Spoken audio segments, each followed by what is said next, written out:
నజరేయుడైన యేసయ్య. ఒకసారి గట్టిగా చెప్పబడదాం. హల్లెలూయా హల్లెలూయా హల్లెలూయా హల్లెలూయా హల్లెలూయా హల్లెలూయా. ఆమేన్. దయచేసి వాలంటీర్స్ వచ్చేటువంటి వాళ్ళందరినీ కూడా క్రమంగా కూర్చోబెడదాం. అనుకూలమైన సమయం. దేవుడు మన మధ్యలోకి దిగి వచ్చి తన కార్యములు జరిగించేటువంటి దేవుడు. సమయం కనుక ప్రతి ఒక్కరము వెలుగెత్తి స్తుతిస్తూ ఆరాధించుదాం. చేసిన ఉపకారములలో ఏ ఒక్కటి కూడా మరవక మనము పూర్ణ హృదయం నిండు హృదయముతో కృతజ్ఞత స్తుతులు స్తోత్రములు తెలియపరిచే వారిగా ఉందాం. యేసు నామమే జయము, యేసు రక్తమే జయము. తండ్రి నీకు స్తోత్రం, యేసయ్యా నీకు స్తోత్రం. 11 సంవత్సరాలు త్రాగుబోతులను మార్చినవయ్యా, రోగులను స్వస్థపరిచినావు. అనేక మంది గర్భాలు తెరిచిన దేవుడు, జీవితాలు కట్టిన దేవుడు, నీకేమిచ్చి రుణము తీర్చుకోలేనయ్యా. నీకు కృతజ్ఞతలు స్తుతులు స్తోత్రం స్తోత్రం. స్తుతించండి ఎలుగెత్తి. యేసు నామమే జయము జయము జయము, యేసు రక్తమే జయము.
అమరులు లేరయ్యా, పర్వతంపై నిలుచున్న గొర్రె పిల్ల యేసుక్రీస్తు ప్రభువా, నీకే స్తోత్రం.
అంటే నేను అన్న ఇంటికి వెళ్ళి వస్తుంటా.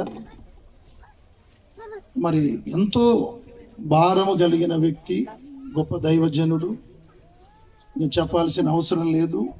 అన్న పాటలు మీరు వింటూనే ఉన్నారు. అదే విధముగా మరి డేట్లు అన్నీ కూడా ఫిక్స్ అయినప్పటికీ కూడా అన్న నాకు దేవుడి తర్వాత మనుషుల దయ అన్నారు, మీరు వస్తారని ఎదురు చూస్తున్నా, నాకు మీరు రావాల్సిందే అంటే వేరే దగ్గర ఉన్న వాటిని కూడా మరి క్యాన్సిల్ చేసుకుని కూడా మరి మన కల్లెపల్లి పరిచర్య అంటే మనం అంటే ఎంతో ప్రేమ కలిగి మన ఆహ్వానమును అందుకొని ఈ రోజున ఈ పండుగ ఆరాధనలో పాల్గొన్న దైవజనులు, కృపా మినిస్ట్రీస్ వ్యవస్థాపకులు మ్యాథ్యూస్ అన్న గారికి ప్రత్యేకమైన వందనాలు. ఈ సమయాన్ని అన్నకిస్తున్నా. క్రీస్తునందు దేవుని బిడ్డలకు మీ అందరికీ నా హృదయపూర్వకమైన వందనాలు బ్రదర్, వందనాలమ్మా. మరి నన్ను ప్రేమతో ఆహ్వానించినటువంటి సహోదరులు, దైవజనులు మరి యాకోబు గారికి నిండు వందనాలు బ్రదర్. దేవుడు మిమ్మల్ని, మీ పరిచర్యలను దేవుడు అధికంగా దీవించునుగాక. కన్నులెత్తుచున్నాను నీ వైపే, నా ఆధారము నీవేనని. కన్నులెత్తుచున్నాను నీ వైపే, నా ఆధారము నీవేనని. యేసయ్యా, నా యేసయ్యా, నా ఆధారము నీవేనయ్యా. యేసయ్యా, యేసయ్యా, నా ఆధారము నీవేనయ్యా. కన్నులెత్తుచున్నాను నీ వైపే, నా ఆధారము నీవేనని.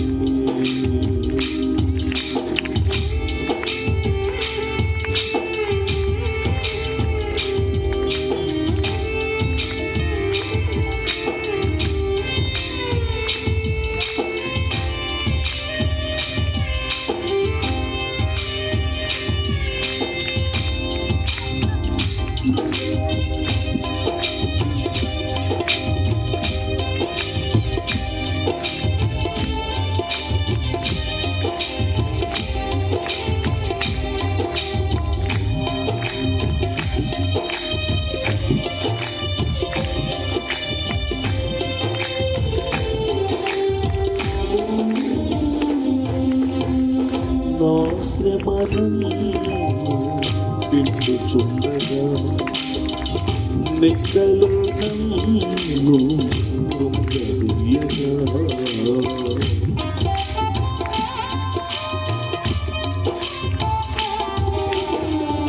నా శ్రమలను పిండుచుండగా నిందలే నన్ను కృంగదీయగా.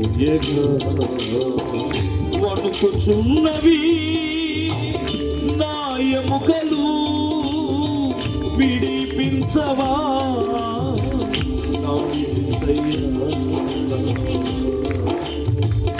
వణుకుచున్నవి నా ఎముకలు విడిపించవా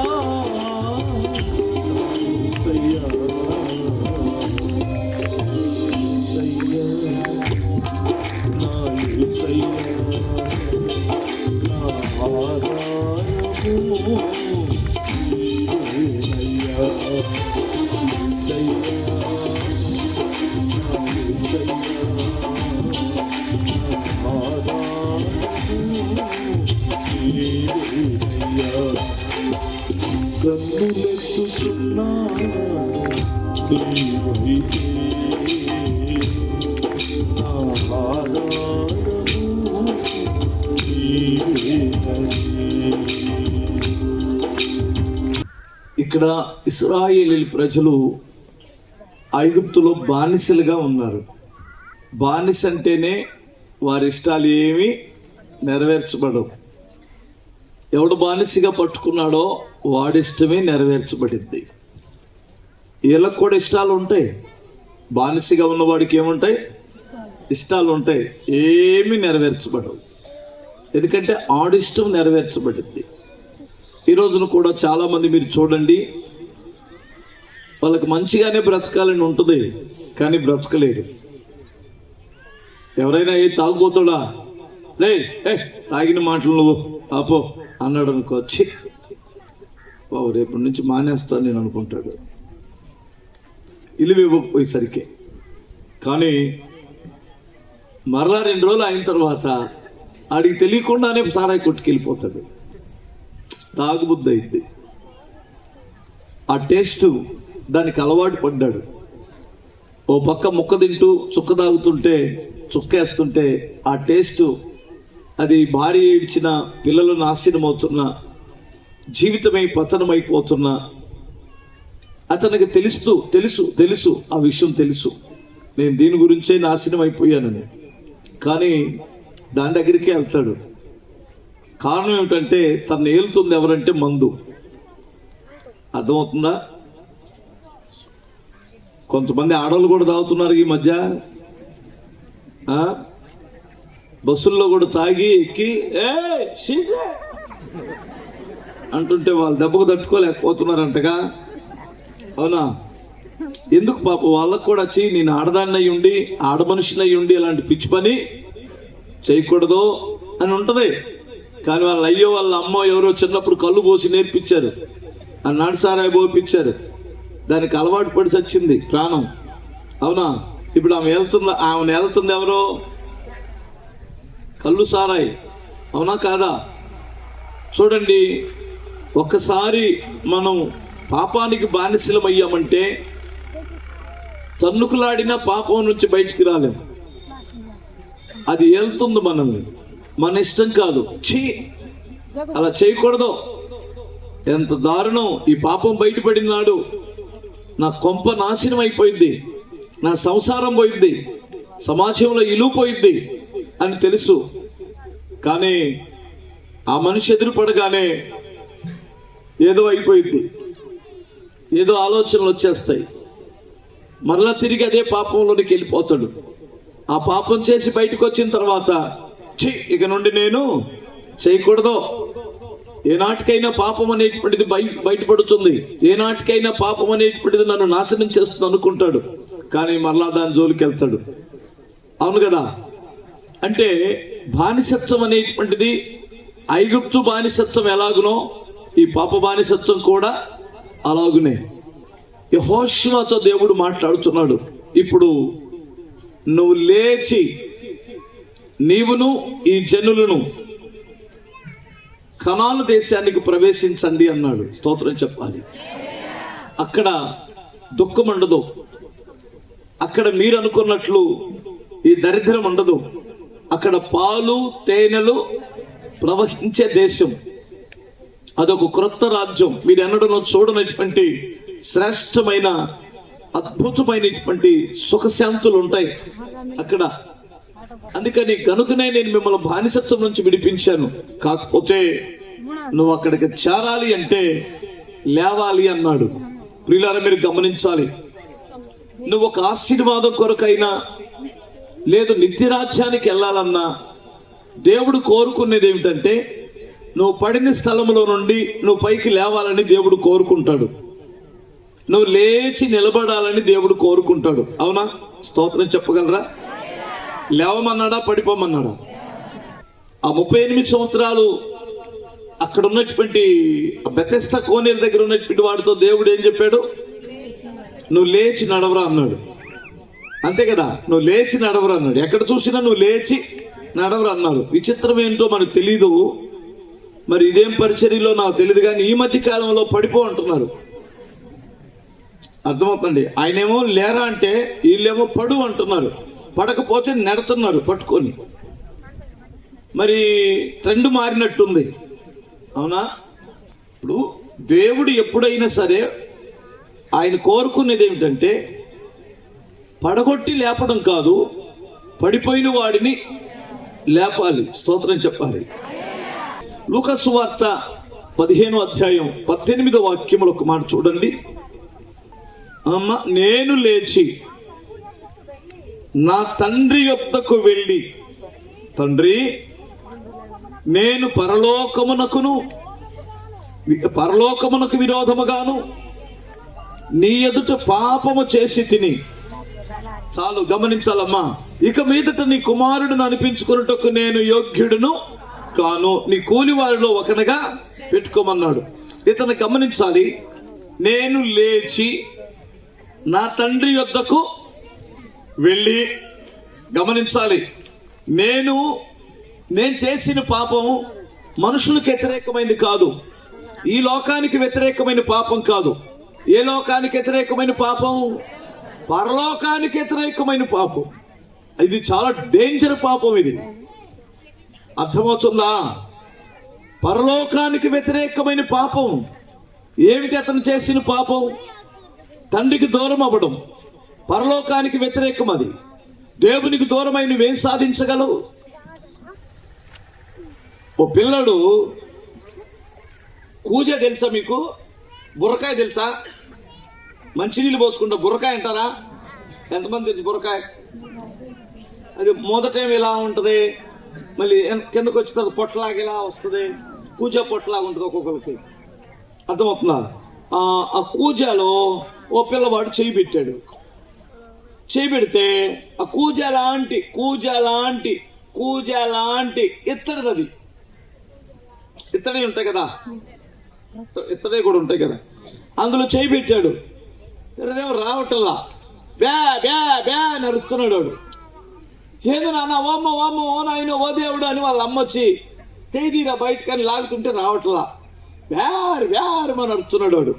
వాళ్ళ నాన్న వచ్చి లాగాడు, వాళ్ళ అమ్మ వచ్చి లాగింది, చుట్టుపక్కల ఇళ్ళ పక్కన వాళ్ళు వచ్చి లాగారు, రావట్లా. డాక్టర్ గారిని పిలిచారు, ఆయన వల్ల కావట్లా. సరే ఇదంతా కాదులే, దాన్ని కట్ చేద్దాం, ఏది ఇత్తడి, దాన్ని కట్ చేద్దామని కట్ చేసేవాడిని పిలిచారు. ఎందుకైనా మంచిదని డాక్టర్ గారు ఆయన కట్ చేసే ముందు పాపం బంగారు లాగా ఉంది ఇది ఎట్లా అని, అరే ఇది చెయ్యి ఎందుకు రావట్లేదు, వెళ్ళేటప్పుడు ఎట్లా వెళ్ళింది అన్నాడు. వెళ్ళేటప్పుడు వెళ్ళింది, వచ్చేటప్పుడు రాట్లా అన్నాడు. పోయేటప్పుడు వెళ్ళింది, వచ్చేటప్పుడు రాదా? వచ్చిందా రాదా? మరి ఇప్పుడు ఎందుకు రావట్లేదు అంటే, అరే కరెక్ట్గా నీ చేతులు ఏముంది చెప్పురా అన్నాడు. రూపాయి, లోపల రూపాయి ఉందని పెట్టాడు. ఇటు చెయ్యి లోపలికి వెళ్ళేటప్పుడు ఏం గుప్పిలు పట్టుకొని ఇట్ట పెట్టాడు. లోపలికి వెళ్ళిన తర్వాత ఏం పట్టాడు? గుప్పిలు పట్టాడు. ఇప్పుడు ఈడు గుప్పిలు పెట్టుకొని ఇలాంటి ఎందుకు వస్తుంది? వీళ్ళు ఎంతమంది లాగిన ఎందుకు వస్తుంది? అరే ఆ రూపాయిని ఇడిచిపెట్టరంటే నేను ఇడిచిపెట్టను అంటాడు. ఊరి పనికి మాలినాడు, నీకు మళ్ళీ రూపాయి ఇస్తామని ఇడిచిపెట్టరంటే అప్పుడు ఇడిచిపెట్టాడు. మీకు అర్థమైందా? పాపం అనే రూపాయిని కోజాలో పట్టుకున్నాం. పట్టుకొని ఆదివారం చర్చికి వచ్చి ఆశీర్వదించు నాయన అంటే మరి అది విడిచిపెట్టు దించుతాడు. మీకు అర్థం కాలేదా? దాంట్లో నుంచి బయటికి రావు, దీవెనలు రావాలి. ఏం పట్టుకున్నావు గుప్పిట్లో? సీరియలా? సీరియల్ కూడా అదేలే. హల్లెలూయా. గమనించాలి. ఏదో పట్టుకున్నావు, ఏదో పాపాన్ని పట్టుకున్నావు, దాన్ని విడిచిపెట్టాయి. దేవుడు నిన్ను ఆశీర్వదిస్తాడు. ఈ చిన్న కుమారుడు ఏం విడిచిపెట్టాడు? పాపాన్ని విడిచిపెట్టాడు. అందుకనే తన ఒళ్ళు ఇల్లు శుభ్రమైపోయింది. నూతన వస్త్రాలు ఇచ్చాడు, ఉంగరం తొడిగాడు, సమాధానం అని జోడిచ్చాడు. దేవుని కుమారుడని ఆ తండ్రికి సొంత కుమారుడుగా ఉన్నాడు. పాపమునకు క్షమాపణ కొరకు నువ్వు ఈ మధ్యాహ్నం లేస్తే దేవుడు నీకు రక్షణ ఇస్తాడు. స్తోత్రం చెప్పాలి. ఆయన కుమారుడిగా నిన్ను స్వీకరిస్తాడు. ఇంకొక మాట చదువుతావా? అపోస్తుల కార్యాలు 3వ అధ్యాయం 8వ వాక్యం. దిక్కును లేచి నడుచుచు గంతులు వేయుచు దేవుణ్ణి స్తుతించుచు వారితో కూడా దేవాలయమునకు ఎక్కి వెళ్ళెను. ఎందుకంటే వాళ్ళు ఎక్కారు, దేవాలయం పైన ఉంది. స్తోత్రం చెప్పాలి. ఇక్కడ గమనించాలి. దీని అర్థం ఏమిటంటే, ఈడు ఎందుకు లేచాడు, దేవుడు ఈయన ఎందుకు లేపాడు అంటే దేవాలయమునకు వెళ్ళడానికి, అంటే సహవాసములోనికి వెళ్ళడానికి ఒక తీర్మానం. నేను ఇక్కడ నుండి దేవాలయాన్ని మానను, చర్చి మానను. కష్టాలు వచ్చినా, బాధలు వచ్చినా, శ్రమలు వచ్చినా నేను దైవ సేవకులతో కలిసి నేను దేవాలయమునకు ఎక్కెళ్తాను. దేవుడు యాకోబుతో నువ్వు లేచి బేతేలునకు వెళ్ళి అక్కడ నివసించు. చప్పట్లు కొట్టు ఒకసారి. ఏదో సరదాగా వెళ్ళిరామాక. సహవాసములో అక్కడ నివసించు అంటే సహవాసములో అంటు కట్టబడి ఉండు. ఎప్పుడైతే ప్రభు లేచి బేతేలు అనగా దేవుని మందిరానికి వెళ్ళమన్నాడో ఒక ప్రకటన చేశాడు. భార్య పిల్లల్ని అందరిని పిలిచి, మీ శరీరాల మీద, మీ ఒంటి మీద ఉన్నటువంటివి అన్య దేవత సంబంధమైనటువంటి విగ్రహారాధన సంబంధమైన వస్తువులన్నీ వలిసి నా చేతిలో పెట్టండి, నేను వెళ్ళి ఆ చెట్టు కింద పాతి పెట్టేస్తాను అన్నాడు. ఒలిసిచ్చారా? ఇవ్వలేదా? అంటే దాని అర్థం ఏంటి చెప్పనా? ఒక్కొక్క వస్తువా ఒక్కొక్క దేవత రూపంతో ఉన్నాయి. హల్లెలూయా. నీకు తెలుసో తెలీదో, ఒక్కొక్క వస్తువా ఒక్కొక్క దేవత రూపంతో ఉన్నాయి. ఒక్కొక్క దేవతకి సాదృశ్యంగా పెట్టుకున్నారు వాళ్ళ ఒంటి మీద. యాకోబు భార్యలు, పిల్లలు, ఎందుకంటే వాళ్ళ మధ్యలో ఉండి వాళ్ళలాగా అయిపోయారు. వీళ్ళు కూడా అవి ఫ్యాషన్ డ్రెస్సులు అయిపోయినాయి అనుకుంటున్నారు. ఫ్యాషన్ కాదు, నీ ముఖం కాదు, అది వేరేది. అవన్నీ విడిచిపెట్టేయండి, తీసి ఒలిసి, అర్థమవుతున్నా, ఆయన చేతిలో పెడితే ఆయన కరిగించి అమ్మలా ఏం చేశాడు? పాతి పెట్టేశాడట. స్తోత్రం. దీన్ని పాతి పెట్టడం అంటే దానిని ఎవరిని పాతి పెడతాం? చచ్చిన వాళ్ళని పాతి పెడతాం. ఎప్పుడన్నా మీ అమ్మ చచ్చిపోయింది, మీ నాన్న చచ్చిపోయాడు, మీ అమ్మమ్మ చచ్చిపోయింది, మీ నాన్నమ్మ చచ్చిపోయింది, పాతి పెట్టారు కదా. ఎప్పుడన్నా తోడారా? 3వ రోజు 4వ రోజు వెళ్ళి? హల్లెలూయా. మీరు చెప్పండి, మీరు తోడారా? తోడితే నువ్వు ఉండగలవా? చర్చికి వెళ్ళేటువంటి వాడు ఇవన్నీ పాతి పెట్టి వెళ్ళాలి. అన్ని ఆచారాలన్నీ పాతి పెట్టాలి. అన్ని సంబంధమైనటువంటివన్నీ దేవునికి వ్యతిరేకమైనటువంటి దాన్ని పాతిపెట్టి దేవాలయానికి వెళ్ళాలి. నువ్వు లేచి దేవాలయానికి వెళ్ళు అన్నాడు. వాళ్ళు వెళ్తున్నప్పుడు అన్య జనులకి, శత్రువులకి వారంటే గుండెల్లో గజ గజ గజ గజ వణుకు పుట్టిందట. వారికి ఏ హాని చేయలేకపోయారట. శత్రువు సాతానుడు దేవుని మందిరానికి వెళ్ళేటువంటి వారిని కదిలించలేడు. అర్థమవుతుందా? మీరు ఏడుస్తున్నారు కొన్నిసార్లు, అయ్యో మా పిల్లలు ఎలా అయ్యా, అయ్యో నా కూతురు ఎలా అయ్యా, నా కొడుకు ఎలా అయ్యా, మా పరిస్థితులు ఎలా అయ్యా. నువ్వు దేవుని ఆలయమునకెళ్ళు, దేవుడు శత్రువుని అక్కడ అంతమొందిస్తాడు. నీ కుటుంబాన్ని శ్రేష్టమైనటువంటి కాపుదలతో ఉంచుతారు ఆయన. దేవునికి స్తోత్రం. అందుకని బైబిల్ చదువుతుంది, నువ్వు లేచి మందిరానికి వెళ్ళు. ఆదివారం వచ్చేసరికి ఏం చేయాలి? పొద్దున్నే లేచి తలాపైకి స్నానం చేసి మనం శుచిపరుచుకొని శుభ్రపరుచుకొని, అర్థమవుతుందా? ఇంటిళ్ళ పాదులు చక్కగా ఏమండి అందరూ తలాపైకి స్నానాలు చేసి ప్రతి ఆదివారం 2-3 గంటలే కదా ఆరాధనలు గడుపుతారు. వెళ్ళి దేవాలయంలోనికి వెళ్ళి ప్రార్థన చేసుకొని వచ్చే అలవాటు ఎంత శ్రేష్టమైన అలవాటు అది. హల్లెలూయా, ఎంత మంచి అలవాటు. ఏమండి ఆదివారం వచ్చేసరికి క్రైస్తవుడు లోకముమ్మడి తిరగొచ్చా? దేవునితో తిరగాల, దేవునితో కదా ఉండాల్సింది. ఆదివారం వచ్చేసరికి మందు తాగే లోకం, ఆదివారం వచ్చేసరికి మాంసాలు తెచ్చుకొని తిని మా సారాయి తెచ్చుకొని లేదంటే కళ్ళు తెచ్చుకొని తాగేటువంటి లోకంతో నువ్వు కూడా ఉంటావా? నీకు లోకమునకు సంబంధం ఏమిటి? మీకు అర్థమవుతుంది అనుకుంటాను. హల్లెలూయా. ఇలా చేసి చూడండి, దేవుడు మిమ్మల్ని ఎంతగా ఆశీర్వదిస్తాడో. మీరు కలుసుకోవడానికి వస్తుంది ఎవరిని? దేవాలయంలో ఎవరు ఉంటారు? మీరు ఎవరిని కలుసుకున్నారు? ఇప్పుడు ప్రభువును కలుసుకున్నారు కుటుంబ సమేతంగా. నేను నా ఇంటి వారు యెహోవాను సేవిస్తామంటాడు. దేవాలయానికి వెళ్ళినటువంటి హన్నాకి దేవుడు ఏమిచ్చాడు? గర్భఫలం ఇవ్వలేదా? హల్లెలూయా. నా మందిరములో నేను మిమ్మల్ని ఆనందింప చేస్తాను అన్నాడు దేవుడు. ఆనందం ఎక్కడుంది? సంపూర్ణమైన సంతోషం ఎక్కడుంది? దేవాలయంలోనే కదా. అర్థమవుతుంది కదా. ఛార్జీలు అయిపోతాయి పాస్టర్ గారండి, ఛార్జీలు అయిపోతాయా? సెల్ బ్యాలెన్స్ అయిపోతే 1 సెకండ్ కూడా అవుతున్నావు, వెంటనే నేర్చుకున్నావుగా. హల్లెలూయా. మీ ఆయన తాగే తాగుడు ఎంత రోజుకి? 200-300 రూపాయల కన్నా తాగుతాడుగా. నీ కొడుకు బెట్టింగ్లు ఎంత బాగుపడుతున్నాడు? అవి లెక్కేవా? అవి లెక్కేరు. కానీ చర్చికి వెళ్ళేటువంటి ఆటో ఛార్జీలు అవుతున్నాయి పాస్టర్ గారు. ఇక్కడికి వచ్చేసరికి ఏమో ఏమండి 50 రూపాయలు మార్చి 5-6 తీసుకుంటారు. ఇది ఎక్కడ కోలో? కనీసం దేవుడికి టమాటాలు ఖరీదన్న ఇవ్వాలి కదా. 1 కేజీ టమాటాలు అన్న దేవుడికి ఇవ్వాలి కదా. కేజీ టమాటా ఎంత అమ్మా? 40 రూపాయలు అన్న ఇవ్వాలి కదా. వంకాయలు ఎంత?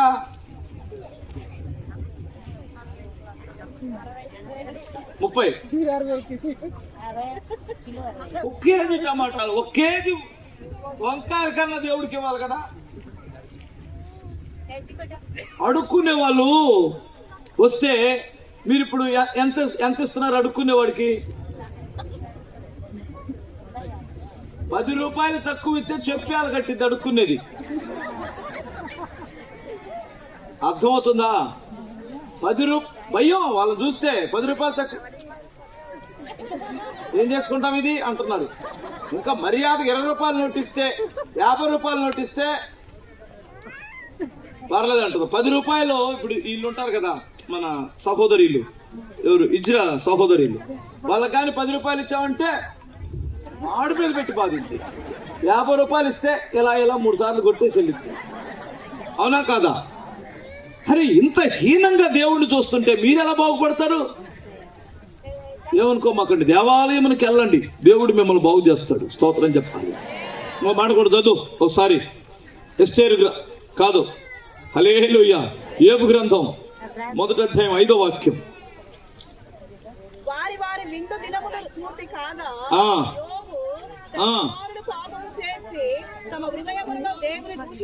యోబు తన కుమారులు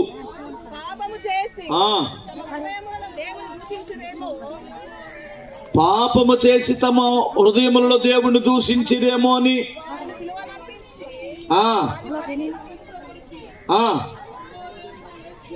ఎప్పుడు అరుణోదయమున లేచి వారిలో ఒక్కొక్కరి పేరు వరుసన వారి కొరకు బలులు అర్పించాడట. ఎప్పుడు లేచి? అరుణోదయం అంటే మధ్యాహ్నమా? తెల్లారగట్ల. స్తోత్రం చెప్పాలి. 4 జాములు ఉంటాయి. సాయంత్రం 6 నుండి 9 వరకు మొదటి జాము, రేయి మొదటి జాము. 9 నుండి 12 వరకు రెండో జాము, 12 నుండి 3 గంటల వరకు 3వ జాము, 3 నుండి 6 వరకు 4వ జాము, 3, 6 మధ్యలో లేచేవాడు. దాని పేరు ఏమంటే చెప్పండి? అరుణోదయం అంటారు, 4వ జామని అంటారు. స్తోత్రం చెప్పాలి. ఉదయాన్నే లేచి అంటే దాని అర్థం ఏంటంటే ప్రార్థన కొరకు లేచేవాడు. నీ జీవితంలో గొప్ప కార్యాలు చూడాలంటే ప్రార్థన కొరకు లేవాలి. స్తోత్రం చెప్పాలి. లేస్తుంటే ఈ ఎదవ శరీరం ఏమంటుందో తెలుసా? ఇక పడుకో, కాసేపు నీరసంగా ఉంది, అసలు నువ్వు ఎంత అలసిపోయావో ఈరోజు. ఆ సమయములోనే నీ మీద అన్ని జాళ్ళు, కనికరాలు, దయ్యులు, వాత్సల్యతలు చూపించింది నీ మనసు, నీ శరీరం మీద. అవునా? అప్పుడు బిర్యానీ పెడితే పడుకో, ఇప్పుడు ఏం తింటావు అందం, లే తిను అంటది. అవునా? అన్నిటికీ ప్రోత్సహిస్తుంది. ఏ టైంలోనైనా లేచింది. ఆ టైంలో ఎవడైనా కానీ వచ్చి నీ దగ్గర కానీ మంచి నీకు ఇష్టమైన సినిమా పెడితే లే చూడు అంటది. అవసరమైతే లేవకపోయినా చెవులతోనే నేనమంటది. ఎదవేశాలు వేయడానికి అన్నిటికీ లేపింది శరీరాన్ని. ప్రార్థనకు మాత్రమే అసలు నీకు అసలుకే నిద్ర లేదు, నీరసం వచ్చింది, పడుకొని నిద్రపోయి సావు అంటది. అవునా?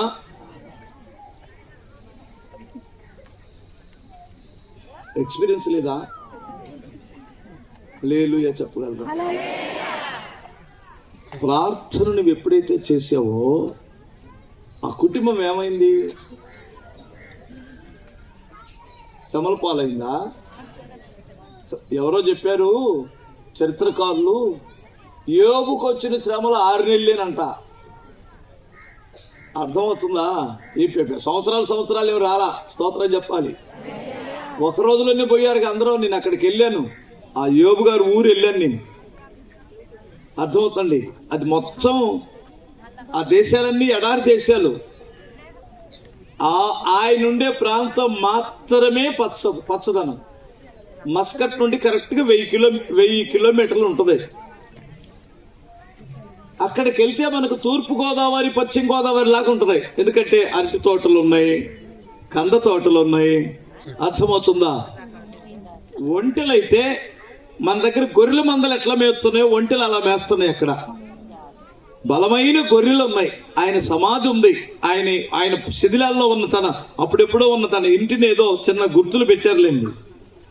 అవన్నీ ఉన్నాయి. ఆ యోబు గారు ఉన్నటువంటి ప్రాంతం అది. అక్కడికి వెళ్ళిన తర్వాత అర్థమైంది నాకు, అయ్యి బాబోయ్, అందుకని ఆయనకు ఒంటెలు, గొర్రెలు, గాడిదలు ఎందుకున్నాయో, ఈ ఎడారిలు ఎక్కడ మెచ్చేస్తాయి అనుకున్నా నేను. ఆడికి వెళ్ళిన తర్వాత కానీ అర్థమైంది అది శ్రేష్టమైన స్థలం. అది అర్థమవుతుందా? దేవుని యందు నీ మనసుంచి, నీ మనసు దేవుని మీద నిలిపి ప్రార్థన చేస్తే ఆ ప్రార్థనకు జవాబు వస్తుంది. అందుకని దేవుడు అన్నాడు, తెల్లారి కట్టలేస్తే ఎవడు గోల వినపడదు నీకు. స్తోత్రం చెప్పాలి. అవునా? ఎవడు రాడు పోడు, ఎవడు కుండల గిండలు గదిలించడం, ఏ కుక్కల బొక్కలు రావు. తెల్లరగట్టలేసి మొదటి జామున లేచి ప్రార్థన చేస్తే నువ్వు గొప్ప గొప్ప విజయాలు చూస్తావు. హల్లెలూయా. నువ్వు పగల ఆ గోలకి, ఈ గోలకి, ఆ బండికి, ఈ బండికి ఐస్లే నువ్వు మోకరించినప్పుడే ఈ గోలంతా ఇనుకుంటూ ప్రార్థన చేసే బదులు తెల్లారగట్లుగా నువ్వు ఒక అరగంట చేసినా పర్వాలా. స్తోత్రం చెప్పాలి. కన్నీళ్లతో ఒక అరగంట ప్రార్థన చెయ్యి. ఆ ప్రార్థనకు జవాబు వస్తుంది. దేవుడు అది అంటున్నాడు, లేచి ప్రార్థన చెయ్యి. నువ్వు లేచి క్షమాపణ అడుగు నీ దేవుణ్ణి, నీకు రక్షణ వస్తుంది. నువ్వు లేచి దైవ సేవకులతో కలిసి దేవాలయమునకు వెళ్ళు, కలుసుకోపో దేవుణ్ణి, సహవాసములకు వెళ్ళు. నువ్వు లేచి ప్రార్థన చేయి. దేవుడు చెబుతున్నాడు. ఎంతకాలం చతికిలు పడి కూర్చుంటావు? కూర్చున్న దగ్గర కూర్చుంటే అసలు వెళ్ళేవాడు వెళ్ళిపోతున్నాడు కదా. హల్లెలూయా. లేచినోడు ఏం చేశాడు? లేచి నిలిచి గంతులు వేస్తూ దేవాలయమునకు ఎక్కి వెళ్ళిపోయాడట, దేవుణ్ణి స్తుతిస్తూ. దయచేసి వినాలి. ఇప్పుడు మనం వెళ్తా నిలబడ్డాం అనుకో, వచ్చిన ప్రతి బిడ్డను పరిశుద్ధాత్మతో నింపండి. ఎవరు కష్టములో, కన్నీళ్లలో, బాధలో, అనారోగ్యముతో, అప్పుల్లో, సమస్యల్లో ఉన్నారో వారి సమస్యలన్నిటి నుండి విడిపించండి. ప్రభువా, రైతులు ఉన్నట్లయితే వారి పంటలు దీవించి తండ్రి, వారికి మంచి జాబులు ఇవ్వండి. ఆయన చేరువచ్చిన ప్రతి బిడ్డను, దైవ సేవకులని, సేవకురాండ్రను మీరు నిశ్చయముగా దీవించమని యేసుక్రీస్తు శక్తి కలిగిన నామంలో అడుగుచున్నాను తండ్రి, ఆమేన్. ప్రేమతో ఆహ్వానిస్తున్నాను. గుంటూరులో ఈ నెల ఆదివారం సాయంత్రం వస్తుంది. 30వ తేదీ సాయంత్రం 6 గంటలకి మరి పురుషుల సదస్సు ఉంది. తప్పనిసరిగా పురుషుల వరకే రావాలి, స్త్రీలు ఎవరు రాకూడదు. అందరికీ వందనాలు.